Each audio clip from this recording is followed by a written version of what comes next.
संपून कॉलेज संपून 5 एक वर्ष झालेत भाई. पण असं नाही का, म्हणजे कॉलेजला एक आपला ग्रुप असतो, पण त्या ग्रुपवर आपण असं माज करत असतो नाही का, म्हणजे कॉलेजमधले सगळे त्या ग्रुपवर जोडत असतात वगैरे.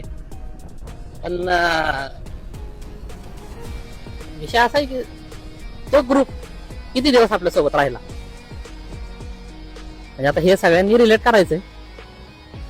8-10 जणांचा ग्रुप असेल किंवा 6-7 जणांचा ग्रुप असेल, मग आज तो ग्रुप किती राहिला, किती जण सोबत आहेत किंवा काय, म्हणजे आपला आपणच विचार करायचा आहे. आमचा बी असं 7-8 जणांचा ग्रुप आता काय नाही. आज आम्ही 3-4 आहे सोबत, हार्डली 3 म्हटलं तरी चालेल. आहेत मग बाकीचे, कोण सोशल मीडियाला ऍड आहे, कोण कुठे ऍड आहे, काय आहे. ठीक आहे भाई, चालायचं. आता जे कॉलेजला आहेत ना त्यांना सांग,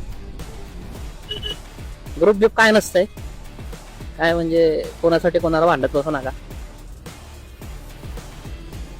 आपली 1-2 जेव्हा भावाचे मित्र, एक नाही तर 2च असतात, बाकीचा टाइमपास.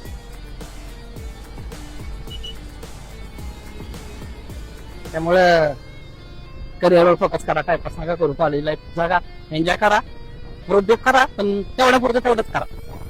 सिरियस नका करू फ्रेंडशिप मध्ये, नाहीतर आपण फ्रेंडशिप मध्ये पण सिरियस होतो आणि कॉलेज संपल्यावर मग काय नाही, गेलो वखत सगळं. हे भाई मावशीच्या पुढे जाऊ.